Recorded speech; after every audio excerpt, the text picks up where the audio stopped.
Эколагі запрасілі беларусаў на бясплатную экскурсію на самы вялікі смеццевы палігон. Паводле ацэнак навукоўцаў, прыблізна 40% пластмасавых вырабаў пакаванні служаць нам менш за 1 месяц.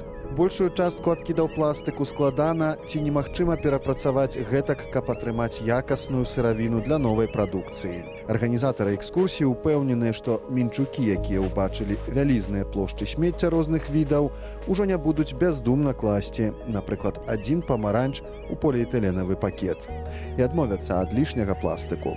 Удзельнікі экскурсіі таксама наведалі сартавальны завод, дзе са смецця здабываюць карысныя рэсурсы, каб перапрацаваць іх і пахаваць менш адкідаў.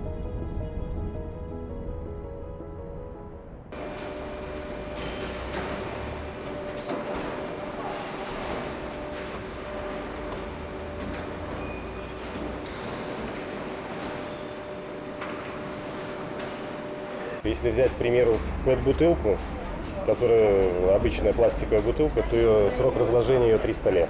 Поэтому минимизировать нужно применение данных видов упаковки, применять те, которые могут биоразлагаться быстро или возвращаться во вторичную переработку как можно быстрее. Ежедневно на данное предприятие попадает около 120-140 тонн. Если брать по нашей статистике период работы, то у нас процент отбора из общей массы привозимого сюда мусора составляет около 12-13%. То есть мы, если завозим 100 тонн, то 12 тонн представленной продукции мы отбираем. Все остальное везется на захоронение.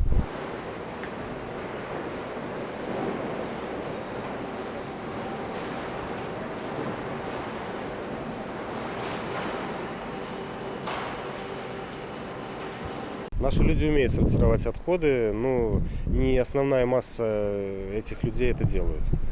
Поэтому какая-то часть населения делает это качественно, количественно, кто-то этого не делает вообще. Но политику и информирование людей нужно проводить, чтобы каждый из нас делал это в той или иной степени, более качественно.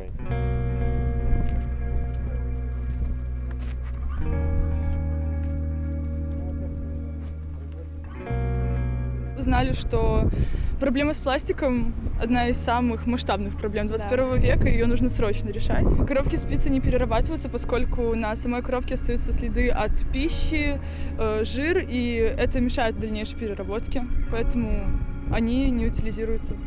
А бутылки с водой, просто с какой-либо жидкостью нельзя открывать просто на переработке, потому что никто не знает, какая там жидкость. И поэтому их просто сразу даже не берут в переработку, потому что это может быть опасно.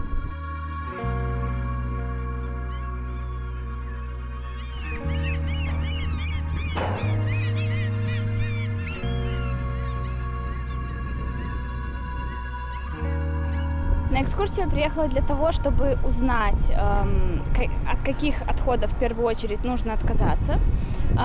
Узнала это на месте, спросила, это в первую очередь пакеты и по возможности тетрапаки, так как они у нас не перерабатываются. А потом хотела именно увидеть масштабы.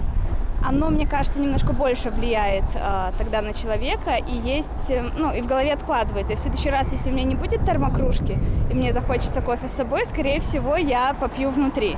Потому что когда видишь это все и понимаешь, что будет только умножаться, увеличиваться, и с этим ничего нельзя сделать.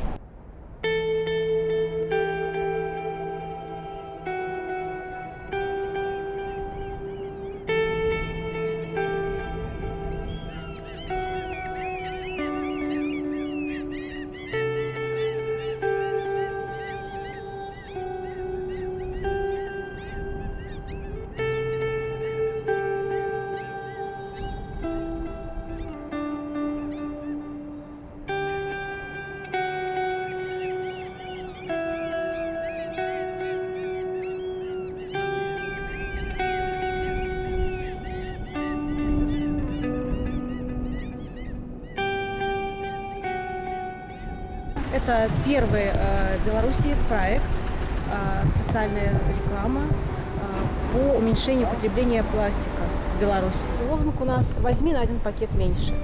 То есть прежде чем купить какой-то продукт, подумать, нужно вам его упаковать или нет. А как это сделать?